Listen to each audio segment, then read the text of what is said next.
인사하시죠. 할렐루야. 할렐루야. 믿음으로 따라하세요. 하나님, 오늘도 새 힘, 새 능력 주실 줄 믿습니다. 네, 옆 사람 보시고 축복해 주세요. 성령으로 충만하십시오. 아멘. 네, 반갑습니다. 바리새인들이 정죄를 굉장히 잘합니다. 마치 정죄를 전공한 사람들처럼 그렇게 정죄를 잘합니다.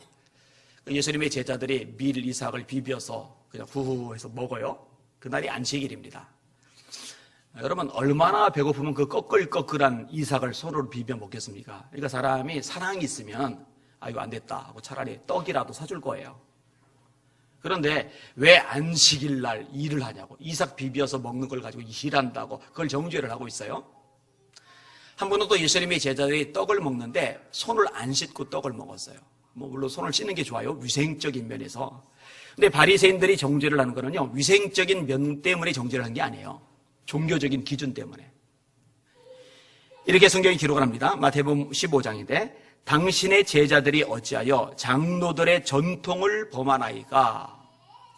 떡 먹을 때 손을 씻지 아니하나이다.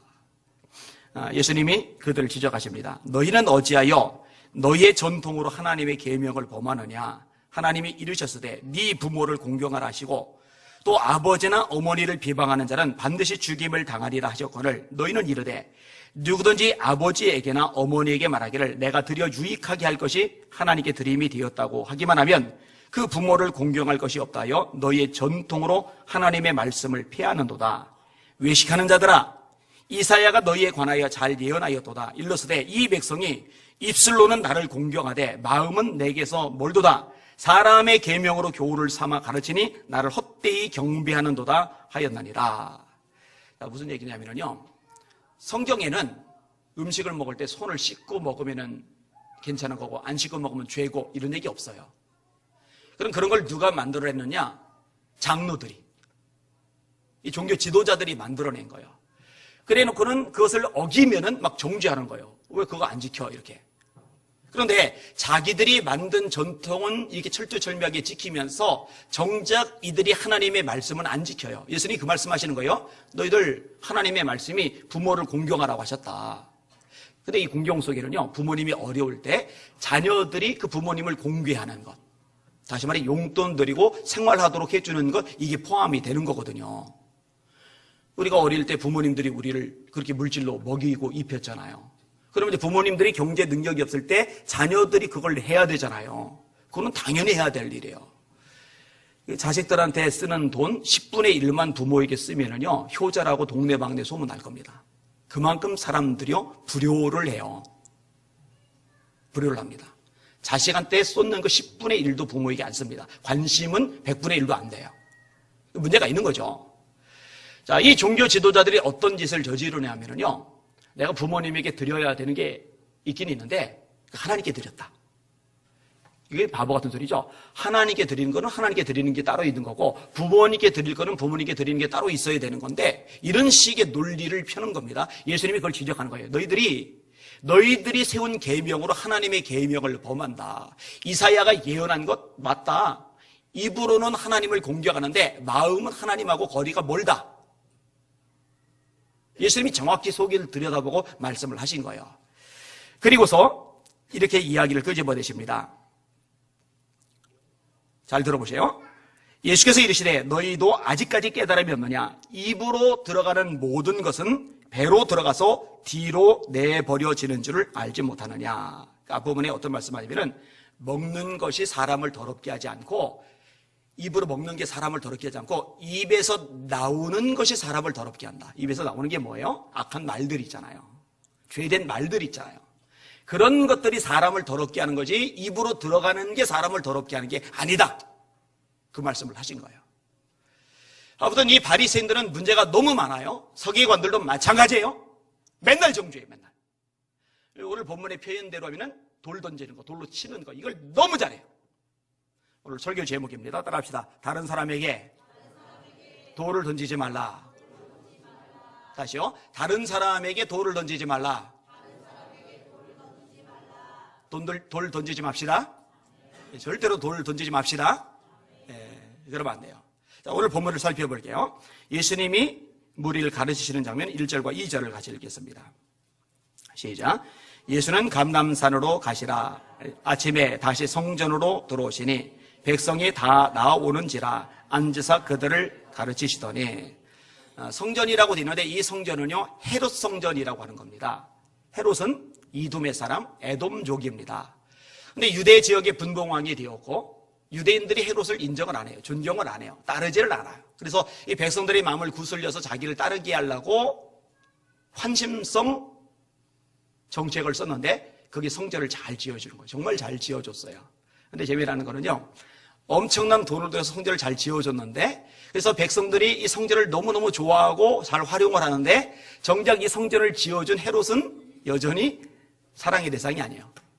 여전히 관심밖에요. 여전히 존경을 못 받아요. 참 아이러니죠. 그만큼 잔인하고 영적인 어떤 종교적인 그런 자세가 되어 있지 않은 인물이 헤롯입니다. 아무튼 그럼에도 불구하고 이 성전은 잘 활용이 되고 있었어요. 이 성전에 예수님이 아침 일찍 가셨어요. 예수님이 가시니까요 사람들이 모여듭니다. 오늘 본문에 뭐라고 돼 있어요? 백성이 다 나오는지라. 이 많은 사람들이 모여든 거예요. 사람들이 예수님에게 모여드는 이유는요 두 가지입니다. 첫째, 말씀을 들으려고. 예수님은요 말씀이 굉장히 권세가 있었습니다. 말씀이 살아있었어요. 그래서 이 말씀을 들은 사람들이 그 말씀을 또 듣고 싶은 마음이 있는 거예요. 그 말씀 들으려고 모여드는 거예요. 마태복음 5장, 6장, 7장을 산상수훈이라고 합니다. 그 끝부분이 이렇게 돼 있어요. 예수께서 말씀을 마치심에 무리가 그 가르치심에 놀라니 이는 그 가르치시는 것이 권위 있는 자와 같고 저희 서기관들과 바리새인 같지 아니함이라라. 그 당시 가르치는 사람들이 서기관들입니다. 그 다음에 바리새인들입니다. 그런데 똑같이 서기관들도 가르치고 똑같이 바리새인들도 가르치는데 예수님은 그 서기관이나 바리새인들하고 달라요. 그 가르치는 게 권위가 있는 거예요. 이 권위 있는 말씀, 능력의 말씀, 우리 심령의 문제를 해결하고 하나님을 가까이 연결해주는 그 말씀을 듣기 위해서 사람들이 모여드는 거예요. 이게 첫 번째 모여든 이유였어요. 또 하나는 뭐냐? 병고침 때문입니다. 말씀도 듣고 병고침도 낫고자 하여 예수께 모여오되 예수는 한적한 곳에서 기도하시니라. 병고침 받으려고. 마가복음 1장에 이렇게 기록이 되어 있습니다. 시몬의 장모가 열병으로 누워있는지라 사람들이 곧 그 여자에 대하여 예수께 여짜온데 나가서 그 손을 잡아 일으키시니 열병이 떠나고 여자가 그들에게 수종되리라. 저모로 해질 때에 모든 병자와 귀신 들린 자를 예수께 데려오니 온 동네가 그 문 앞에 모였더라. 예수께서 각종 병이 든 많은 사람을 고치시며 많은 귀신을 내쫓으셨다. 이렇게 돼 있어요. 자, 그게 이제 1장 내용인데 2장에 넘어가면서 또 무리들이 많이 모여들어요. 왜 모여들었느냐? 병고침 받으려고. 수일 후에 예수께서 다시 가버나움에 들어가시니 집에 계시다는 소문이 들린지라 많은 사람이 모여서 문 앞까지도 들어설 자리가 없게 되었는데, 자, 이번에는 예수님이 집에 들어가신 거예요. 소문이 퍼져나갔어요. 이 예수님을 만나기 위해서 사람들이 모여드는데 집안이 다 찼어요. 집안에만 다 차고 나서 이제는 집 문 밖에도 사람들이 꽉 찼어요. 이때 이제 등장하는 게 중풍병자죠. 내 친구가 이 중풍병자를 들것에다가 매달고 왔는데 사람들이 너무 많아요. 문 앞에 사람이 바글바글해요. 그러니까 이제 돌아가지를 않고 지붕 위에 겨우 끌어내려서 지붕을 뜯고 달아내리고, 그 장면이 그 다음에 이제 이어지는 겁니다. 아무튼 이렇게 사람들이 굉장히 많이 모여들었는데 왜 모여들었느냐? 병고침이 있거든요. 지금도 마찬가지인데 이 병고침의 역사, 신유의 역사가 있으면요 사실 사람 모이는 거는 이거보다 좋은 게 없어요. 기도 많이 하셔요. 저희 교회 신유연사가 많이 나타나도록. 사도행전 4장에 보면은요 초대교회는요 공식적으로 이 부분을 기도합니다. 주여 이제도 저희의 위협함을 하감하옵시고 종들로 담대히 복음을 전하게 하옵시며 손을 내밀어 병을 낫게 하옵시고 표적과 기사가 거룩한 종 예수의 이름으로 이루어지게 하옵소서. 필기를 다음에 모인 곳이 진동하더니 무리가 다 성령이 충만하여 담대히 하나님의 말씀을 전하니라. 이 병고침의 역사가 일어나면요 일단 사람 모이는 거는 해결이 됩니다. 다시 원점으로 돌아서 예수님이 떴다. 그러면 모여들어요. 두 가지 이유. 말씀 들으려고, 병고침을 받으려고. 오늘 본문도 마찬가지예요. 성전에 들어가셨는데 사람들이 다 모여드는 겁니다. 이 모여든 무리들에게 예수님이 진짜 관심을 가지고 있는 내용은 뭐냐? 사실은 병고침은 아니고 가르치는 겁니다. 가르치는 거예요. 자, 오늘 본문에도 이야기를 해주고 있어요. 뭐라고 가르치고, 뭐라고 말씀하고 있습니까? 말씀을 다시 한번 보세요.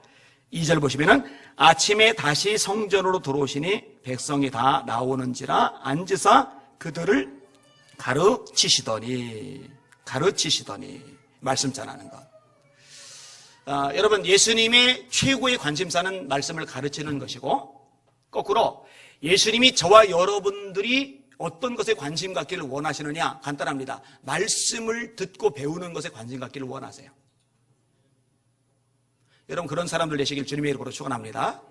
나는 우리 성도들이 진짜로 텔레비전 연속곡 보는 것보다 말씀을 읽는 시간이 더 즐거워지기를 원해요. 어찌 보면 좀 꿈 같은 얘기죠. 연속곡은 1시간도 쑥 지나갈 만큼 재미있는데 성경 1시간 읽으려고 하면 눈이 빠질 것 같거든요. 근데 여러분, 그렇게 돼야 돼요. 그렇게. 이런 말씀이 여러분의 입에 시편 기자의 말대로 꿀송이보다 더 달아지시기를 주님의 이름으로 축원합니다. 저 탐이나 저 카페 벨에 가서 마시는 차를 한 잔씩, 커피를 한 잔씩, 바닐라 라떼를 한 잔씩 마시는데 그거보다도 하나님의 말씀이 더 달콤한 여러분이 되시면 좋을 것 같아요. 예수님에게 두 여인이 참 대접을 잘하려고 그러죠. 하나가 이제 마르다인데 음식을 이것저것 많이 해주려고 예배를 드리려면 제대로 드리고 안 드리려면은 이부 예배 오지 마. 학생들 집중해서 예배를 드려라. 1시 반에 너희들 예배 있잖아. 하나님 앞에 있는 거야. 훈련 잘해 지금부터. 까먹었잖아요. 제가 뭔 얘기를 했는지. 예? 예, 마르다. 하여튼 이것저것 차리고 싶은 것이 많아서 이제 마음이 되게 분주한데 마리아를 봤더니 예수님 발치 아래 앉아서 말씀을 듣고 있는데 그게 꼴 보기 싫은 거예요. 그렇잖아요. 나는 땀 흘리면서 힘들게 막 일을 하는데 가만히 열려서 말씀 듣고 있으니 얼마나 얄밉습니까? 예수님 보고 따지고 들어요. 마리아, 그 보내서 내가 일하는 거 좀 거들게 해달라고. 예수님이 편 안 들어줍니다. 마리아가 좋은 편을 택했다고 그래요. 한 가지만 하든지 몇 가지만 해도 된다. 그렇게 많이 준비 안 해도 된다. 그렇게 간단하게 하고 너도 와서 차라리 말씀 들어라. 여러분, 이거는 봉사를 주님이 폄하하시는 게 아닙니다. 봉사는 정말 귀합니다. 봉사는 신앙의 핵심입니다. 주께서 혹은 사도로 혹은 선지자로 혹은 복음 전하는 자로 혹은 목사와 교사로 주셨으니 이는 성도를 온전하게 하여 봉사의 일을 하게 하며 그리스도의 몸을 세우게 하려 합니다. 여러분의 신앙이 자라면은요, 영적으로 성장하면은요, 반드시 봉사는 하게 돼 있어요. 온전하게 하여 봉사의 일을 하게 하며 그리스도의 몸을 세운다라고 에베소 4장 11절 12절에 말씀하고 있거든요. 이 봉사는 굉장히 중요한 신앙의 핵심 요소입니다. 그런데 이 중요한 봉사보다 더 중요한 게 뭐냐? 주님의 발치 아래 앉아서 말씀에 집중하여 귀를 기울이는 것. 여러분, 이 시간에 말씀을 듣는 것을 여러분 인생의 가장 중요한 것으로 생각하시기를 주님의 이름으로 축원합니다. 부흥회 같은 거 할 때 보면은 막 맡은 사람이 있잖아요. 이것저것 해야 할 일이 있잖아요. 그러다 보면 막 거기에 분주해가지고 정작 말씀 듣는 일에 집중을 못하는 사람이 있어요. 저에게서는 제가 그러지 않도록 굉장히 경계를 합니다만 그거는 어리석은 거예요. 예수님이 정말 원하는 건 뭐냐? 여러분들이 주님의 말씀에 귀를 기울이는 거예요. 전력을 다해서 그 말씀에 집중하는 거예요. 그 말씀을 받아 먹는 거예요. 이것보다 중요하고 가치 있는 게 없습니다. 왜죠? 왜 말씀에 예수님이 집중을 하셨고 왜 사람들이 말씀에 집중하기를 주님이 그렇게 간절히 원하셨죠? 왜죠? 말씀이 들어가야 구원받습니다. 거듭난 건 말씀으로 거듭나요. 너희가 거듭난 것이 썩어질 씨로 된 것이 아니요 썩지 아니할 씨로 된 것이니 하나님의 살아있고 항상 있는 말씀으로 된 것이니라. 거듭나야 천국 보죠. 요한복음 3장 3절. 거듭나야 천국 가죠. 요한복음 3장 5절. 뭘로 거듭나느냐? 말씀이 들어갈 때 말씀으로 거듭나는 거예요. 자, 거듭났어요. 영적으로 태어났어요. 자라야 돼요. 여러분, 애기들, 저 유아실에 있는 애기들 일을 못합니다. 저 애기들 일 시켜보세요. 일이 되나? 저 애기들 보고 다른 사람들 돌보라고 해서 다른 사람 돌볼 수 있나? 그런데 크면은 일해요. 크면은 다른 사람 돌봐요. 영적으로도 마찬가지입니다. 영적 어린아이는요, 일을 못해요. 그냥 자기만 신경 써달라고 그래요. 영적 어린아이는요, 다른 사람 돌보지 못해요. 자기 문제에만 매달려요. 자라야 돼요, 자라야 다른 사람도 돌보고, 자라야 봉사도 하고 일도 하고 사역도 하는 거예요. 근데 뭐가 사람을 자라게 만드느냐? 말씀이 사람을 자라게 만드는 거죠. 모든 성경은 하나님의 감독으로 된 것으로 교훈과 책망과 바르게 함과 의로 교육하기에 유익하니 이는 하나님의 사람으로 온전하게 하며, 예수님을 영접해서 구원받은 사람을 하나님의 사람이라고 그래요. 이 하나님의 사람을 온전하게 성장하게 만들어주는 게 뭐냐? 그게 말씀이란 말이에요. 말씀 들으시길 바랍니다. 말씀을 읽으시길 바랍니다. 말씀을 공부하시길 바랍니다. 이 말씀이 우리로 세상을 이기게 만들어줘요. 이 말씀이 우리로 죄를 이기게 만들어줘요. 그래서 성경에 이 말씀을 가리켜서 성령의 검이라고 말씀하잖아요. 마귀를 이기게 해주는 유일한 무기가 말씀이라는 거죠. 이 말씀 통해 지혜를 얻고요, 이 말씀 통해 복을 받습니다. 그러니까 여러분, 모든 하나님의 복은요, 전부 다 이 말씀하고 연결되어 있어요. 제가 많이 가르쳐 드리잖아요. 자유롭게 하는 온전한 율법을 들여다보는 자는 듣고 잊어버리는 자가 아니요 실천하는 자니 이 사람이 그 행하는 일에 복을 받으리라. 복 있는 사람은 악인의 꾀를 쫓지 아니하며 죄인의 길에 서지 아니하며 오만한 자의 자리에 앉지 아니하고 오직 여호와의 율법을 즐거워하여 그 율법을 주야로 묵상하는 자로다. 누가 복 있는 사람이라고요? 하나님의 말씀을 밤낮으로 묵상하는 사람. 밤낮으로 묵상하는 사람. 여러분, 이거 훈련 받으셔야 돼요. 말씀 묵상하는 게 주일날 예배 와서 설교 들을 때 그때만이 아니라 밤낮으로 매일처럼 말씀을 묵상하는 삶이 되도록 훈련하시는 여러분들 되시기를 주님의 이름으로 축원합니다. 그게 여러분들의 복이에요. 우리 교인들도 매주 암송을 좀 시키고 체크를 했으면 좋겠는데, 구역장님들이 열심 가지고 그런 걸 하면 좋을 텐데요. 그죠? 말씀으로 무장을 해야 돼요. 그게 이제 복의 길입니다. 자, 예수님이 말씀을 가르치는 것, 여기에 최고의 관심사를 두셨다. 이게 굉장히 중요한 요소입니다. 자, 이렇게 말씀을 가르치고 계시는데요, 일이 발생을 합니다. 종교 지도자들이 사건을 저지르는 거예요. 자, 3절에서 6절까지 같이 읽을게요. 시작. 서기관들과 바리새인들이 음행 중에 잡힌 여자를 끌고 와서 가운데 세우고 예수께 말하되, 선생이여, 이 여자가 간음하다가 현장에서 잡혔나이다. 모세는 율법에 이러한 여자를 돌로 치라 명하였거니와 선생은 어떻게 말하겠나이까? 그들이 이렇게 말하면 고발할 조건을 얻고자 하여 예수를 시험함이러라. 예수께서 몸을 굽히사 손가락으로 땅에 쓰시니. 자, 서기관들이 등장을 합니다. 바리새인들이 등장을 합니다. 바리새인들은 구별된 자, 분리된 자라는 의미를 가지고 있고, 그 당시에 6,000명 정도밖에 되지 않습니다. 종교적으로 귀족에 들어간다라고 보시면 돼요. 서기관들은 뭐냐? 성경을 필사하는 사람들입니다. 지금은 이렇게 좋은 성경들이 없어요. 컴퓨터로 인쇄기로 막 찍어내잖아요. 그때는 이런 게 없기 때문에 다 손으로 써요. 그러니까 성경이 어마어마하게 비싸요. 보통 사람은 성경 한 권 가진 거 꿈도 못 꿉니다. 그리고 이 성경을 필사하는 서기관들은요, 존경의 대상이 되는 거예요. 야, 하나님의 말씀인 성경을 기록하는 사람들, 성경을 옮겨 적는 사람들, 최고의 인기 직종이 서기관입니다. 물론 아무나 못해요. 자, 이렇게 최고의 종교 엘리트 그룹인 이 바리새인들이, 서기관들이 간음하다 잡힌 여자를 끌고 예수님께 데리고 온 거예요. 사람들 앞에 그 여자를 세운 거예요. 자, 이 사람들요, 사랑 없죠?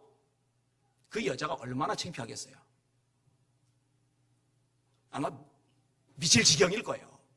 여러분, 얼마나 그 망신입니까? 얼마나. 정말 미칠 지경일 거예요. 얼마나 이 여자가 모멸감을 느끼고 창피함을 느끼고 죽고 싶은 심정일까? 이런 거 종교 지도자들한테 관심이 없어요.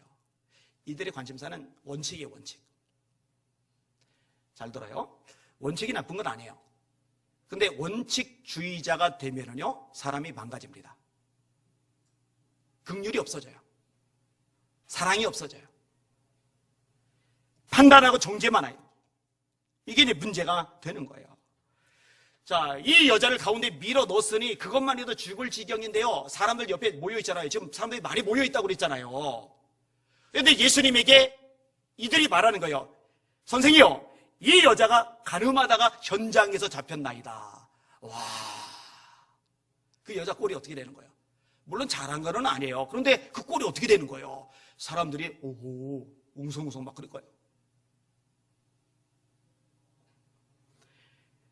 이 부끄러움과 동시에 두려움도 가득할 겁니다. 왜냐하면 그 당시 문화권에서 돌 맞아 죽을 수도 있는 상황이거든요. 그러니까 수치감과 두려움, 이게 여인을 꽉 지배하는 거예요.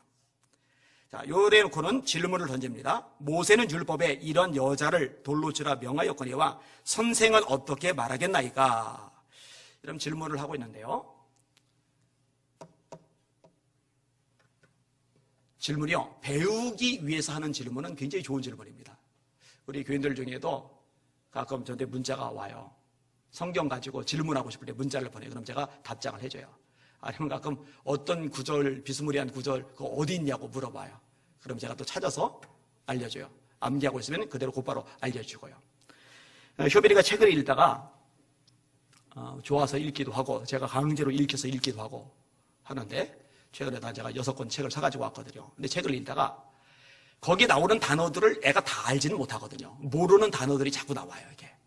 그러면 사실 네이버에다 검색하면은 딱 뜨는데 네이버에게 안 물어보고 바로 옆에 제가 있으니까 저한테 자꾸 물어보니까 이거 단어 무슨 뜻이냐고, 이거 단어 무슨 뜻이냐고. 그러면 제가 그런 짜증 안 내요. 그럼 배우려고 질문하는 거니까 단어를 다 설명을 해줘요. 의미를 다 설명을 해줘요.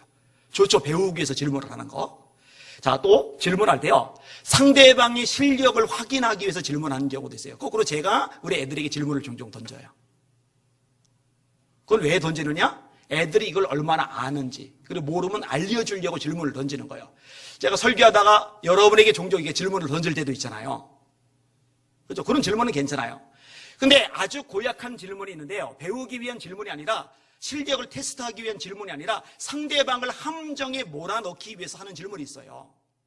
이런 동성애 합법화가 된 나라들에서는요, 동성애를 죄라고 설교할 경우에 이거 구속이 되든지 벌금을 물든지 그래. 이거 골치 아파요, 여러분. 그 케이크를 만드는 제빵업자가 동성애자들로부터 축하하는 케이크를 만들어 달라고 했는데 그거 거절했다가요, 벌금을 어마어마하게 받았어요. 1, 200만 원 받은 게 아니에요. 엄청나더라고요. 억대가 넘어가요. 세상이 지금 그렇게 미쳐 돌아가요. 우리나라도 통과되면요, 난리가 날 겁니다. 근데 이 통과된 나라에서요, 목사님 보고 한 젊은이가, 목사님은 동성애를 죄라고 생각합니까? 죄죠. 잡혀갔어요. 알고 보니까 그 사람이 동성애자인데 일부러 올가매려고 와서 질문을 던졌던 거예요. 그리고 대답을 하니까 그것을 고소를 내가지고 법적으로 처리를 했던 거예요. 그런 질문이죠. 올가매기 위해서 하는 질문. 아주 고약한 질문이죠. 오늘 본문의 질문도 마찬가지입니다. 율법에는 이런 여자 돌로 치라고 했는데 선생님 생각은 어떻습니까? 돌로 칠까요, 말까요? 이게 왜 문제가 되느냐? 돌로 치라 그러면은 당신 사랑 말하지 않소, 용서 말하지 않소. 백성들 보고 이게 사기꾼이라고. 입으로는 사랑 말하면서 입으로는 용서를 말하면서 돌로 치라고 그런다고 올무에 걸려요. 거꾸로 돌로 치지 마 이렇게 말하면은 이 사람 율법을 정면으로 도전하며 거역하는 사람이라고. 왜냐면 그 당시에 율법은요, 유대인들에게 절대적이거든요. 그럼 예수님을 올가맬 수 있는 구실이 되는 거예요. 이렇게 대답하든 저렇게 대답하든 문제가 발생해요. 이렇게 올가매기 위해서 질문을 던진 겁니다. 못된 거죠. 그들이 이렇게 말하면 고발할 조건을 얻고자 하여 예수를 시험함이라. 고발할 조건을 얻으려고.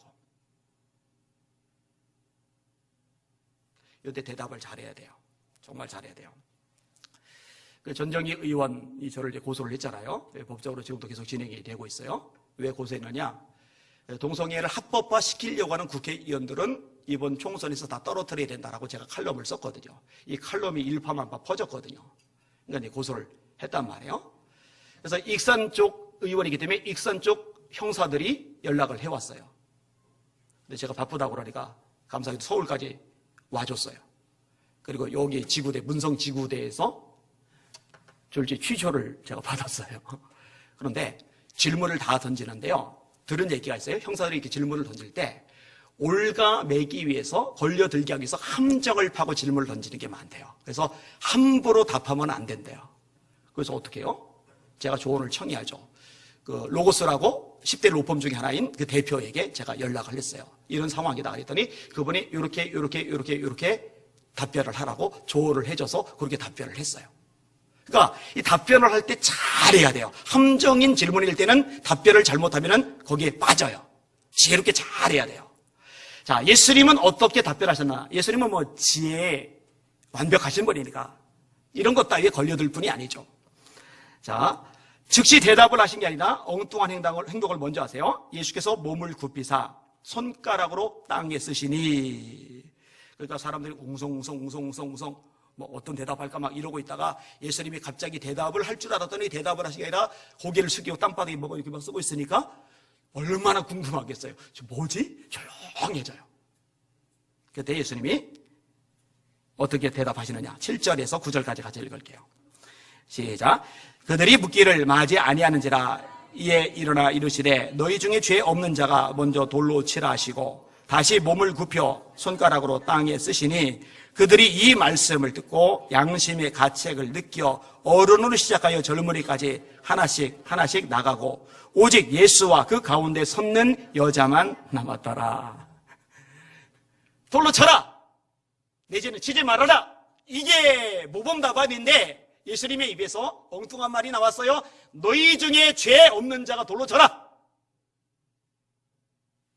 순간 당혹이 되는 거죠. 예수님 이 말씀 하시더니요, 사람들이 어떻게 대답할까 대답을 기다리는 게 아니라 사람들의 표정, 눈빛이 어떨까 그들 쳐다보는 게 아니라 그들 싹 무시하고 다시 고개 숙이고 바닥에다 뭘 끄적끄적 쓰세요. 예수님 심리전의 대가예요. 많이 쳐다보고 있으면요 이들이 물러날 수 있는 기회를 놓칠 거예요. 그죠? 근데 예수님이 고개를 숙이고 있는 사이에 하나씩 둘씩 이렇게 스스로 빠져나가는 거예요. 눈이 안 마주칠 때. 이게 이제 빠져나갈 수 있는 기회를 주신 게 아닐까 그렇게 생각이 돼요. 자, 사람들이 결국 다 떠나갔죠? 그들이 이 말씀을 듣고 양심의 가책을 느껴 어른으로 시작하여 젊은이까지 하나씩 나가고 오직 예수와 그 가운데 섰는 여자만 남았더라. 그 많은 사람들 다 사라지고 예수님과 그 잡혀온 여자 딸랑 둘만 남은 거예요. 죄 없는 자가 돌로 치라. 여러분, 죄 없는 사람이 어디 있어요? 나는 평생 살면서 죄를 한 번도 지은 적이 없다. 손 들어보세요. 나는 죄라는 게 뭔지도 모른다. 죄랑 한번 져보고 싶다. 그러면 손 들어보세요.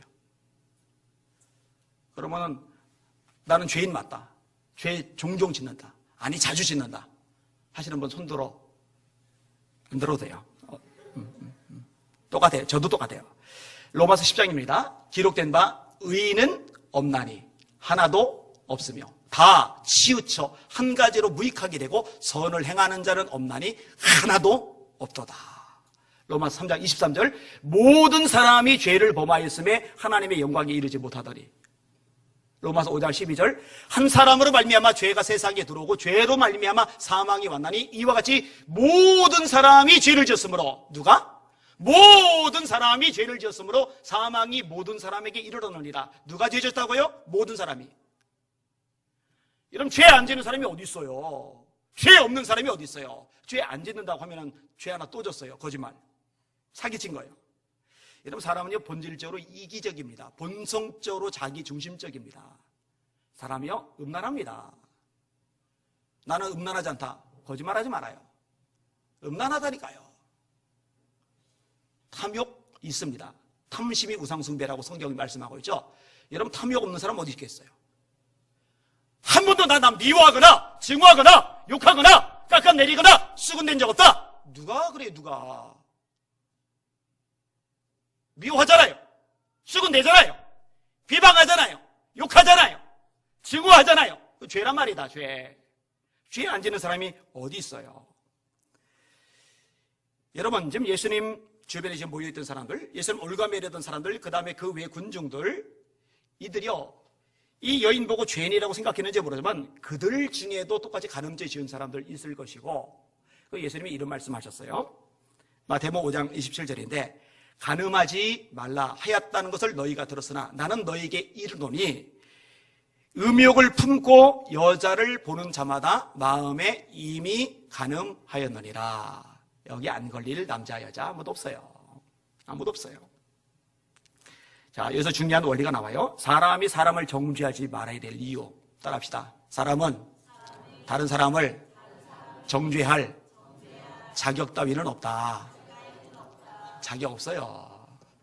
누가 누구에게 돌 던집니까? 누가 누구를 정죄합니까? 자기도 죄인인데. 그러니까 누군가를 정죄하는 사람은요, 굉장히 교만한 사람이에요. 자기가 마치 죄인이 아닌 것처럼, 자기는 마치 의인인 것처럼, 자기는 마치 깨끗한 것처럼, 자기는 마치 수준이 높은 것처럼 교만 떠는 것밖에 안 되는 거예요.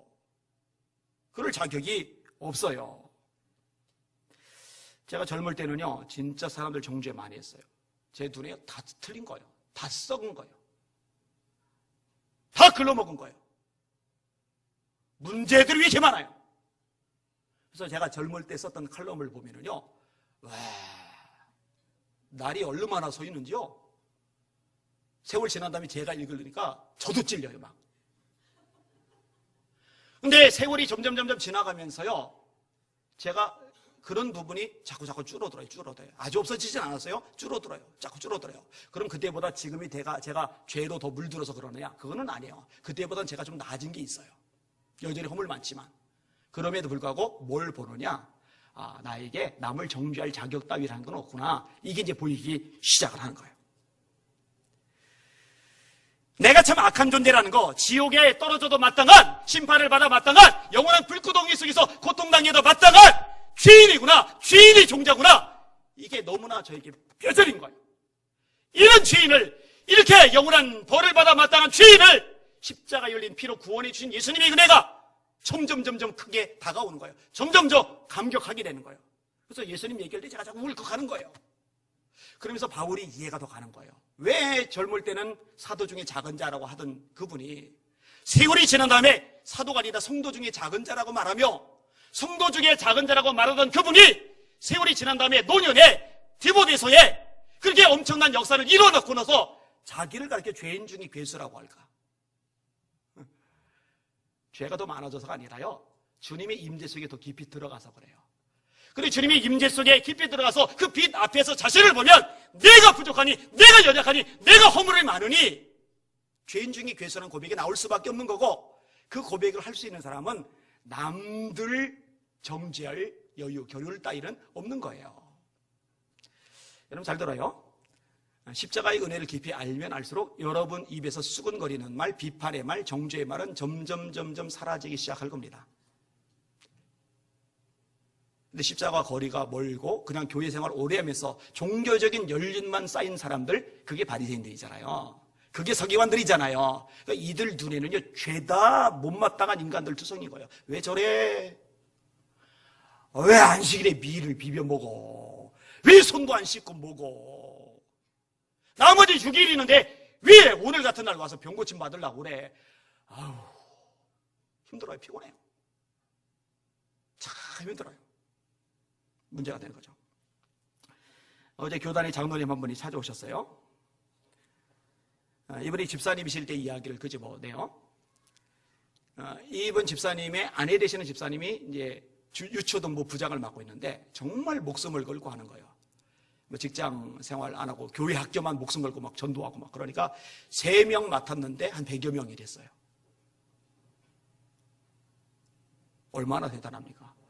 주일은요, 애들 쟁기느라고 막 땀 삐질삐질 흘리면서 막 이리 뛰고 저리 뛰고 막 난리가 나는데, 자, 교회 학교 부서에서 쓰는 볼펜 하나가 땅에 떨어져 있었어요. 이것을 그 교회 장로님이 보셨어요. 그리고 막 이리 뛰고 저리 뛰고 땀 삐질삐질 흘리면서 뛰는 여자 집사님을 부르는 거예요. 혼내는 거예요. 이거 교회 부품인데 왜 이렇게 낭비하냐고요. 이거 잘 챙겨놔야지. 이거 집어서 당장 거기다 꽂아놓으라고. 본인이 집어서 꽂아놓으면 되잖아요. 아, 자기는 손이 없어요. 이분이 마음이 상하셨어요. 그래서 남편 집사님 보고 말한 거예요. 당신은 나중에 장로 되더라도 절대 이러지 마라. 그러니 장로님이 되신 거예요. 그리고 그 동생도 그 교회 장로님, 그러니까 형제 장로님이 되신 거예요. 근데 얘기를 나누다 보니까 이분이 교회에서 아내 영향인지는 몰라도 잘 섬겨요. 참 잘하는 거죠. 참 귀한 거죠. 근데요, 이분이요, 아주 귀한 고백 간증을 가지고 있었는데, 오늘 본문하고 연결되는 부분이에요. 자신이 얼마나 연약한지, 자신이 얼마나 부족한지, 자신이 얼마나 죄인인지 정말 뼛속 깊이 느끼고 있는 거예요. 그러니 다른 사람을 정죄할 겨를이 없어요. 대표 기도할 때마다 원래 작정한 건 그거 아닌데도 불구하고 앞에 나오면은 회개 기도가 막 가슴을 찢는 기도가 자기도 모르게 자꾸 나온다고. 그래서 그거 괜찮다고, 그거 귀하다고 제가 이야기 드렸어요.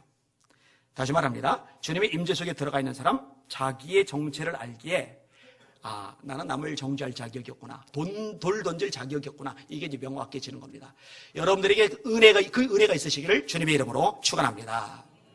자, 예수님이 근데 그 여인만 딱 남은 상황에서 그 여인에게 이제 뭔가 말씀을 하셔야 되잖아요. 자, 그 내용이 마지막 2절, 10절, 11절입니다. 같이 읽을게요. 시작. 예수께서 일어나사 여자 외에 아무도 없는 것을 보시고 이르시되 여자여, 너를 고발하던 그들이 어디 있느냐? 너를 정죄한 자가 없느냐? 대답하되 주여 없나이다. 예수께서 이르시되 나도 너를 정죄하지 아니하노니 가서 다시는 죄를 범하지 말라 하시니라. 여러분들은 예수님의 이때 눈빛이 어떠셨을 것 같아요? 성경 읽을 때 상상력을 한번 동원해 보세요. 베드로가 예수님을 3번 부인했을 때, 3번 부인하자마자 신문 받던 예수님이 베드로 쪽 쳐다보시고 베드로는 부인한 다음에 예수님 쪽 쳐다봤는데 하필이면 둘이 눈이 마주쳤잖아요. 제가 그거를 묵상했던 적이 있어요. 장담컨대 그때조차도 예수님의 눈은 이 썩을 놈 하는 도끼 눈이 아니라 불쌍하게, 안타깝게 여기는 사랑의 눈이었을 거다, 저는 확신합니다. 여러분들 그렇게 믿으시죠? 자, 여인만 딱 남았어요. 아무도 없어요. 이 여인을 바라보는 예수님의 눈은 어떤 눈일까? 경멸의 눈? 비웃는 눈? 아유, 한심한 인간, 찌찌찌 하는 눈? 아니요, 여전히 사랑의 눈일 거예요. 묻는 음성도 마찬가지 사랑이 담겨 있을 거예요. 예수님이 뭐라고 하셔요? 너를 정죄하던 사람들 어디 있느냐? 없습니다. 그 다음에 이어지는 말씀이 뭐예요? 따라합시다. 나도 너를 정죄하지 않는다. 여러분, 예수님은 정죄할 자격이 있어요. 왜죠? 예수님은 죄가 없거든요. 저와 여러분 정죄할 자격이 없어요. 왜? 죄인이니까. 그런데 정죄할 자격을 가지신 유일한 분인 예수님, 그분은 정죄를 멈추세요. 정죄하지 않으세요. 나도 너를 정죄하지 않는다. 이런 예수님이 좋아요. 이런 십자가에 매달려 죽어가는 우편 강도, 이 우편 강도가 염치 없는 부탁을 하죠. 당신의 나라에 이를 때 저를 기억해 주세요. 예수님이 막 아파서 고통 중에 계시다가 갑자기 막 짜증이 밀려드는 거예요. 옆에 쳐다보면서 막 인상을 쓰면서 야, 너 양심도 진짜 없다. 그렇게 말씀 안 하죠. 나도 네가 오늘 밤 나와 함께 낙원에 있으리라, 이렇게 말씀하시죠. 이래서 우리 예수님이 좋은 거예요. 근데 여기서 조금 더 생각을 해볼 게 있어요. 그게 뭐냐면요, 죄 자체를 인정하신 것은 아니라는 거예요. 나도 너를 정죄하지 아니하노니 가서 다시는 죄를 범하지 말아라. 이 두 사이를 구분을 잘해야 돼요. 제가 볼 때 생각보다 많은 사람들이 이 영적 분별력이 모자라가지고 이것을 두리뭉실 다 섞어버려요. 자, 동성이 얘기 조금 더 할게요. 퀴어 축제가 얼마 전에 서울에서 있었어요. 그 다음에 조만간에 대구에서 또 열립니다. 이거 막으려고 막 난리를 쳤어요. 합법화 막으려고 난리를 쳤어요. 그랬더니요, 한국계가 이제 막 움직이기 시작해서 얼마나 감사한지 몰라요. 저는 좀 행복해요. 옛날에는 진짜 고생하면서 몇 사람이 움직였거든요. 이제는 보편화가 됐잖아요. 너무너무 행복해요. 그런데요, 이렇게 잘된 상황에서 태클 거는 기독교인들이 있어요. 이렇게 태클 겁니다. 들어보세요. 예수님이 죄인을 사랑하라고 하셨지 언제 죄인을 정죄하라고 하셨냐. 그럴듯하죠. 근데요, 진짜 분별력이 없는 거예요. 여러분, 동성애자들이 우리 교회에 오면은 당신 우리 교회 올 자격이 없어 다 쫓아냅니까? 안 쫓아내요. 절대로 안 쫓아내요. 그들 불쌍한 영혼입니다. 그들도 사랑받는 존재입니다. 다른 죄인도 마찬가지예요. 사기치다운 사람, 도둑질하다운 사람, 교도소에 있다는 사람, 어떤 흉악한 죄에서라도 여기는 사랑받고 인정받고 환영받고 열려진 공동체예요. 그런데 죄 자체를 인정하는 건 안 돼요. 근데 그 두 가지를 구분을 못하는 거예요. 동성애자들과 싸우는 게 아니라 동성애를 합법화하려는 이 법제와 시도와 싸우는 거고, 이런 걸 축제화 만들고 청소년들에게 오염시키고 이런 문화 현상을 퍼뜨리는 이런 흐름과 싸우는 거예요. 근데 그걸 구분을 못해요. 여러분, 죄인은 사랑의 대상이지만 죄는 용납하면 안 돼요. 죄 자체는 인정하면 안 돼요. 나도 너를 정죄하지 아니하노니 가서 다시는 죄를 범하지 말아라. 그 여인을 용납하지만 그 여인이 짓는 죄까지 인정하고 들어간 건 아니에요. 가서 다시는 죄를 범하지 말아라. 이 말씀을 잘 배워야 돼요. 제대로 배워야 돼요. 말씀을 정리합니다. 따라합시다. 주님 앞에서 자신을 바로 보자. 바로 보시는 여러분들 되시기를 주님의 이름으로 축원합니다. 여러분의 눈빛이 정죄의 눈빛보다 긍휼의 눈빛으로 가득 차시기를 주님의 이름으로 축원합니다. 한 번만 더 따라하세요. 나에겐 다른 사람을 정죄할 자격이 없다. 네. 제가 이 얘기는 수없이 반복했는데 기억을 꽉 해두세요. 내 눈에 못마땅한 사람들, 못마땅한 인간들이 너무 많이 보이면은요, 그 사람들이 문제가 아니라 나에게 지금 문제가 생긴 거예요. 나에게 문제가 생긴 거예요. 여러분 눈에 못마땅한 사람들이 많이 보이지 말고 불쌍한 사람이 많이 보이실 수 있길 주님의 이름으로 축원합니다. 바리새인 눈에는, 서기관 눈에는 못마땅한 사람들이 너무 많아요. 죄다 못마땅해요. 죄다 틀려먹었어요. 예수님 눈에는요, 불쌍한 사람들이 너무 많아요. 예수께서 무리를 보시고 불쌍히 여기시니 이런 목자 없는 양과 같이 고생하며 유리함을 보셨습니다. 오늘 설교 제목 따라합시다. 다른 사람에게 돌을 던지지 말라. 돌 던지 맙시다. 던지는 건 둘째지고 들지도 맙시다. 얼마나 위협이 되겠어요, 그죠? 다 내려놓고 주님의 마음으로 보시고 주님의 눈으로 보시고 주님의 입술로 말하시는 저와 여러분들 그리고 우리 교회 되시기를 주님의 이름으로 축원합니다. 저도 죄인, 여러분도 죄인. 저도 허물 많고 여러분도 허물 많고 돌을 던지지 맙시다. 기도합니다.